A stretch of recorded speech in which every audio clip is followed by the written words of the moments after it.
Whiskey Jason here, whiskey from the viewpoint of an American over here in Germany tasting very rare and exotic whiskeys. This is from the Irish Whiskey Wochenende, which is German for weekend. This is a special bottling, limited edition, 2023 Irish single malt, single cask whiskey. 7 years of age, distilled 2016, bottled 2023. The entire maturation happened in a white wine cask. Not chilled filtered, no color added, 61.5% ABV. And here, the very rare, the very exotic. We have 81 bottles in total. And I have bottle number 32. Now, a white wine cask is usually a barrique, and a barrique is usually 225 liters, and you get many, many more bottles than 81 out of a barrique. Unless there was a leak, unless you did a barrel share. Now, I know the Mareike Spitzer, the owner of Irish Whiskey, .de, Irish Whiskies with an S-D-E, and she has done a white wine finish before. It's been about 5.5 years old, single malt, and she did half the bottle for her Irish whiskey weekend or for a different bottling of hers, and the other half went to someone else. And so you can take a cask, you can bottle it all in the same bottles, and then you can put new labels on each of them. And that's also possible. Or you only fill up half the barrel, and then you wait a half a year and fill up the other half of the barrel. And you bottle it then. That's also possible. And no one says you have to disengorge, you have to empty the barrel all at once. Not necessary. You can work around that. Now, that's a single cask system. It's a half cask system. Now, and usually if you're talking about bigger batches, we're talking, I'm going to say a dozen barrels, couple dozen barrels, hundreds of barrels. Depends on how big your vatting tank is, basically. What is the size of your batch? How much of that liquid that you empty can you actually put into a vatting tank? And that is always a limitation of our process, usually. All right, at least of the bottling process. 61.5% is not bad. The price, €74.90. Whiskey base number 241858. So a total of 7 years in a white wine cask. I'm going to compare it to something else that was bottled by the same company over here in Germany. This is the Black Rock series. This is batch number 10. This is Irish single malt whiskey, 6 years of age. This is Great Northern. I assume this is Great Northern as well. This was a bourbon cask matured, non-chill filtered, no color added, 186 bottles. I have bottle number 88. And here we have 57.2. Here we have, as it says here, 32 of 81, which is fantastic. All right, so pour a little bit in that. This was $69.90. When we talk about prices, my price, I'm going to call it my price radar, my price, sensitivity meter is still stuck somewhere around 2020. Now, when I started doing my whiskey videos, at least in German, it was 2016, 2017. I started with English, basically.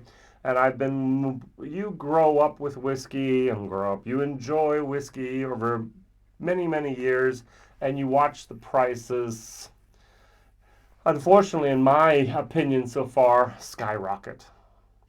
All right, so I would say instead of 74.90, I would say this is a 59.90 nice bottle. And this could also be the 59.90 in my opinion. So 10 euros in here, 15 euros less. Now, that's just where I think whiskey bottles should be. I just saw, and literally it's just minutes ago, Teeling just brought out a brand new 14-year-old single malt Pedro Jimenez sherry cask finish, 168 euros. It's just like, no, I remember when they were 68 euros. And now it's 168. It's just, no. And there's different ways of dealing about it. One is complaining and buying. One is complaining and not buying. One is boycotting and not buying.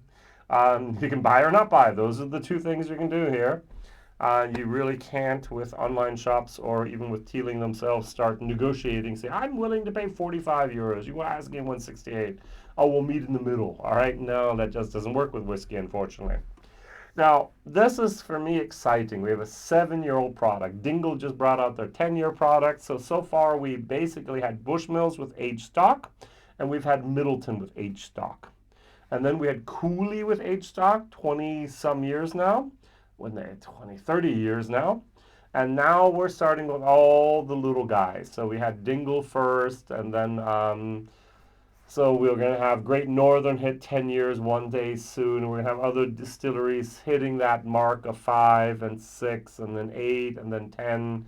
It's an exciting time to be watching and enjoying and just living in the era of Irish whiskey. When I started talking about Irish whiskey, Dingle just hit the market, literally. That's the reason why I started an English YouTube channel after I didn't find anyone talking about Irish whiskey in YouTube. No one hardly. And no one talking about those new independent bottlings. And so I started off and I've been doing it ever since. And I think this is just amazing. That's when they just entered the market with their first, like, basically 4-year-old whiskey. And now 6 years, 7 years later, we're still reviewing, still talking about, still excited about what's happening in Irish whiskey. I love this nose. This nose is a potpourri. You take vanilla pudding, you put a little bit of a baked apple pie in there, add a little bit of wood spice to it, and add a whole lot of alcohol. 61.5%.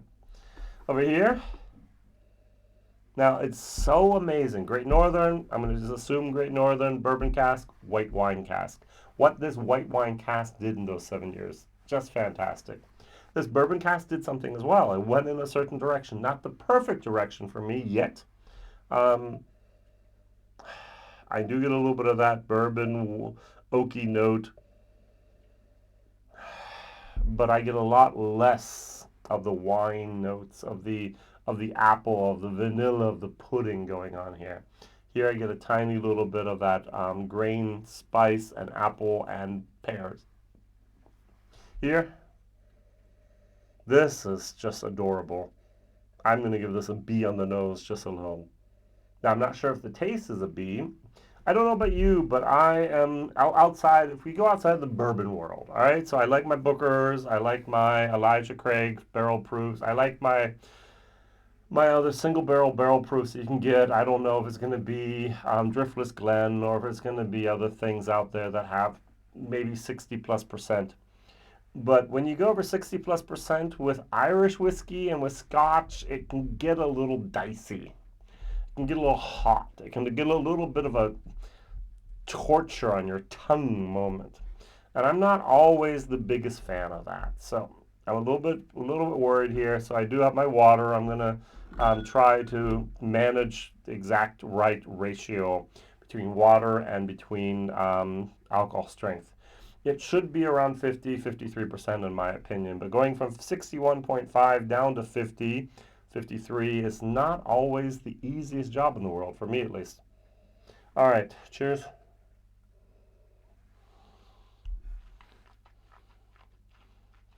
Mm-hmm.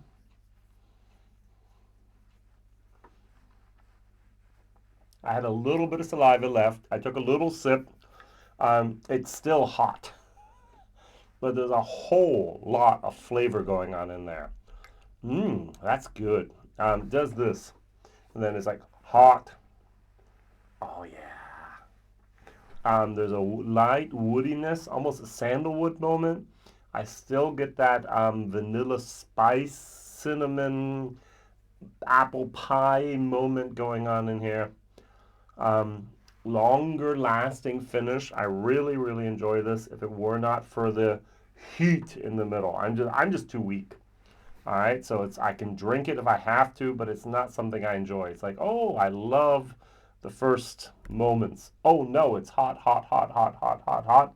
Dissipates. Oh yeah. This whiskey without the heat would be a solid B whiskey in my opinion. With the heat, we take it down to about a C. Maybe I'm going to go to C minus. Now what we're going to do is we're going to add a little bit of water here. We're going to try to hit that sweet spot. What happens if you put too much water in it, it tips. There's a tipping point. The tipping point where that apple pie, vanilla pudding, woodiness turns into a woody bitterness with a little bit of a apple pie spice left. And it just shifts it a little bit. Just think of it like a spectrum shift where you have a nice little red sunset and then you shift it and it goes into blue and it's like, ah, what's going on here? All right, you can use glasses and do that little bit of spectrum shift there. Okay, it's still okay. I did that in my German video. I put too much water in it, and the second time I put water in it, just shifted it into that bitterness.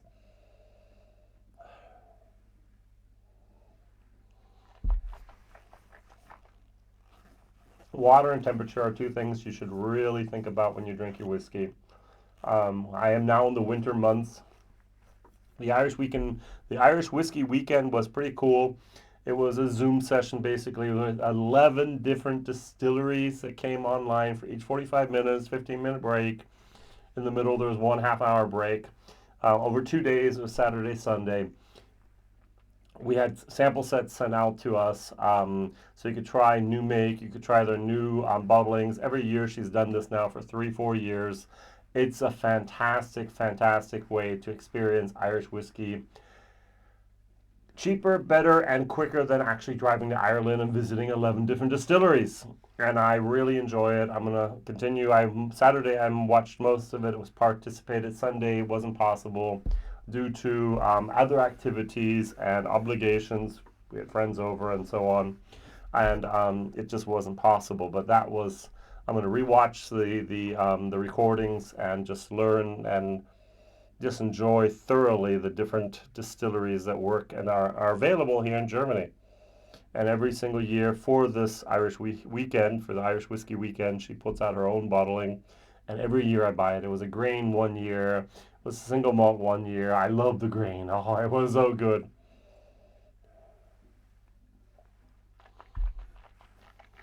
Hmm. The more water, the more um, approachable this whiskey is, and yet the more wood, bitterness, spice, oak. It's a nice, oh, it's a spicy, oh, it's bitter. There's a fine line between that, and that's where it goes over that line a little bit for me into the bitterness away from the spiciness with the wood. And yet the finish is just fabulous. It's C++, B minus whiskey on the taste and the palate, especially with water. It's absolutely nice. Value for money, as I said, 75 euros. I think this would actually be a 59.99 type of whiskey, but as I also mentioned, I live in 2020 or 2018 maybe sometimes with my price. Yeah, recommendations, so C minus for value for money. One of 81 bottles.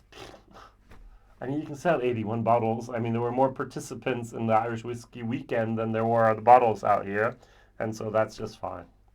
Just as a quick comparison, probably Great Northern, 7 years, white wine. This is 6 years, an ex-bourbon cask. The geek in my heart always wants to know, what was the name of the distillery of the bourbon? My geek heart, what was the name of the vineyard here for the white wine?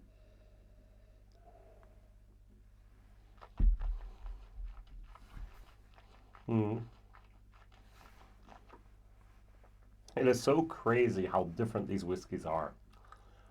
The difference just casks and make. I know between 60 and 80% of all the flavor and hopefully all of the color comes from the cask, but still it's just amazing how much wood is here from the ex-bourbon compared to how much of the white wine this has actually absorbed and transformed this whiskey into something really, really also enjoyable on the nose.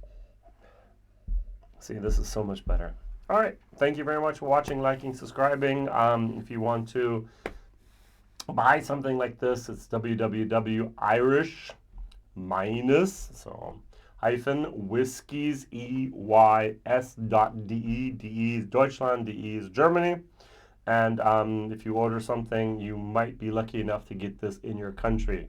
I do know she sends some products back to Ireland. I do know that she sends to other European countries if possible.